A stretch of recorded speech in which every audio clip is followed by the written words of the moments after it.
While mortgage demand fell amid higher rates, the number of renters reporting that they intend to buy is now at its highest level in 6 months, according to JPMorgan's May Homebuying survey, with 20% of respondents saying they intend to buy a home in the next 6 months. That's up 2 points from the prior month. Meanwhile, 27% of homeowners intend to sell their home, and that's a 3-point increase from April.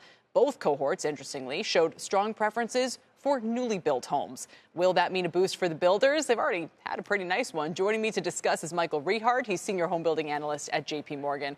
Michael, it's good to have you here. Welcome. Thanks, Kelly, for having me. It really jumped out to me that maybe more people are thinking about selling their homes. Do you have any idea what that's about? You know, I think both home buying intentions and home selling intentions often increase once rates stabilize. And I think while rates have crept up this year, at the same time, you look at the last 2 or 3 months, they've been in somewhat of a range. And ultimately, what we've found over the last 2 years even is that following a move in rates, it's not necessarily where rates end up, but just the stability allows buyers and sellers to get back into the market and make a decision. Because I've noticed more for sale signs around, and I have been a little bit curious about that. Now this week, though, having seen rates lift up again, you wonder, is that going to snuff that out? Right. No, and we have seen, as Diana mentioned, the purchase applications drift down a little bit over the last 2 or 3 weeks. More broadly speaking, though, we've continued to observe a more steady level of demand as we've talked to our public home builders. We hosted a conference 2 weeks ago, and just about all of them pointed to demand remaining solid through mid-May, and that's also consistent with earnings reports over the past several weeks. Your coverage is a little bit different. You've got some of the builders, you've got a lot of products and suppliers and that kind of thing. Not a ton of overweights, actually, among the companies that you cover. Is that right? So we maintain a positive sector stance on the home builders, and we try and have a roughly even distribution of overweights, underweights, and neutrals. We do have several overweights on the home builders, as well as a couple on the building product names. We try and distinguish in terms of our stock selection more on a relative basis, the names that stand out in terms of attractive relative valuations versus their fundamentals. Sure. But broadly speaking, we do have a positive view on the builders themselves.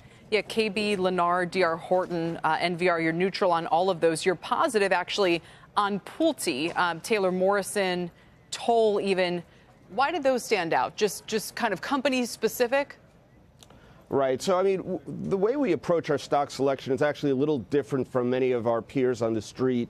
We try and stay away from themes per se. We oftentimes investing in one theme ignores other key metrics like valuation or returns. And I think you get a little too caught up in just one factor. We try and stay with an approach that looks purely at relative valuation against relative fundamentals.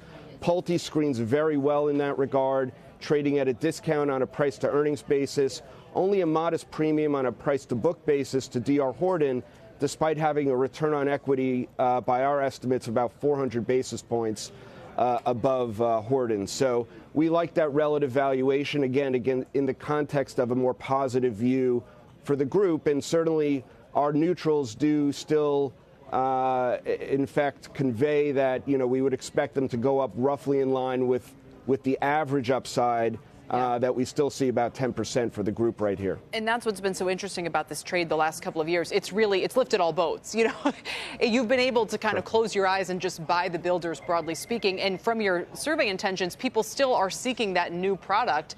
Is that plus the fundamentals going to be enough to drive continued upside? Is 10% the ceiling of where you think the stocks could move from here, or more of a floor?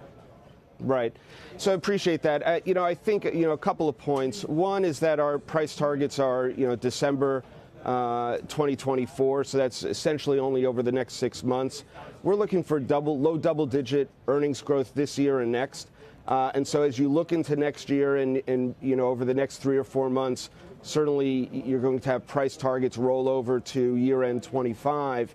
You could think about another if you extrapolate the current multiples and apply another 10 or 15% EPS growth, you could see that on top of where our price targets are today, theoretically. I'd also say that, you're right. This is a group that trades together.